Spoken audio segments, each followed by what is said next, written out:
नमः संस्कृतानुरागिभ्यः दर्शकेभ्यः स्वागतमस्तु संस्कृतपाठशालायाः अभिनवकक्षायां भवतां समेषाम्। अहमस्मि नारायण दत्तमिश्रः।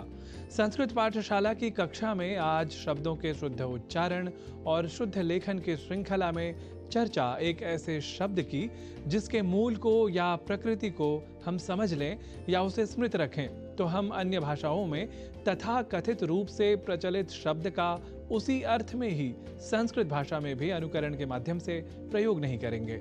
उदाहरणतः आपने पहले ही जान लिया है कि सत्ता शब्द का हिंदी आदि भाषाओं में जो आज का प्रयोग है वह संस्कृत सम्मत नहीं है।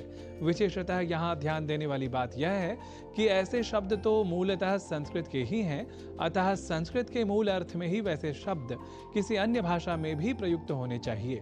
इसे ही अधिक तर्कसंगत और न्यायपरक कहा जाएगा।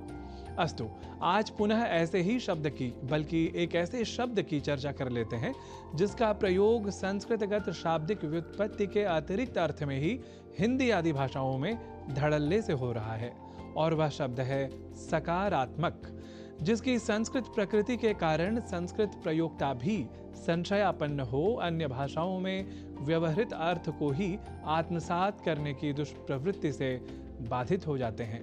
देखिए, संस्कृत व्याकरण में एक प्रत्यय है कार, जिसके लिए वार्तिक है वर्णात् कारः, अर्थात वर्ण बोधनार्थ या सम्यक उच्चारणार्थ कार प्रत्यय का प्रयोग होता है। अर्थात आपको कहना हो अ तो आप कार प्रत्यय का प्रयोग कर सकते हैं और आप कह सकते हैं अकार या अकारः, ऐसे ही क या ककारः।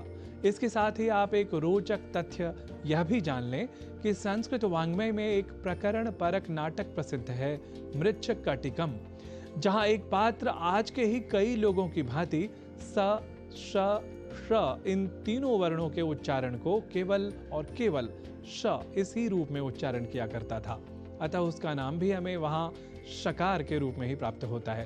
तो इसी वर्णात् कारः को ध्यान में रखते हुए जब हम स कहें तो सकार भी कह सकते हैं। और फिर सकार है आत्मा जिसकी, इस अर्थ में सकारात्मक या सकारात्मकः जैसे शब्द का प्रयोग हम संस्कृत में कर सकते हैं। अब बात कर लेते हैं कि आखिर हिंदी आदि भाषाओं में व्यवहृत सकारात्मक इस शब्द का समानांतर संस्कृत शब्द क्या है। देखिए, इसके लिए तो धनात्मकः, सम्यक, साधु, सुष्ठु जैसे शब्दों का प्रयोग हम कर सकते हैं। इसे वाक्य प्रयोग के माध्यम से भी समझ लेते हैं। जैसे हिंदी में वाक्य हो, वैश्विक संदर्भों में भारत सदैव सकारात्मक व्यवहार करता है, तब हम इसे संस्कृत में सकारात्मक शब्द का प्रयोग न करते हुए तथाकथित अच्छे या धनात्मक अर्थ को आत्मसात कर कहेंगे वैश्विक संदर्भेषु भारतम सदैव सम्यक व्यवहारम करोति।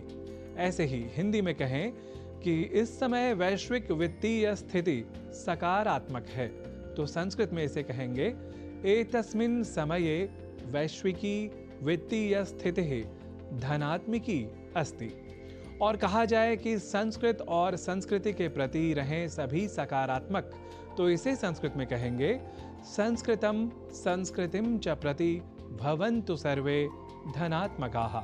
तो आप भी रहें सम्यक समीचीन स्थित्यां धनात्मक स्थित्यां वा इति शुभं कामयमानः नौमि सर्वान् संस्कृत प्रियान्।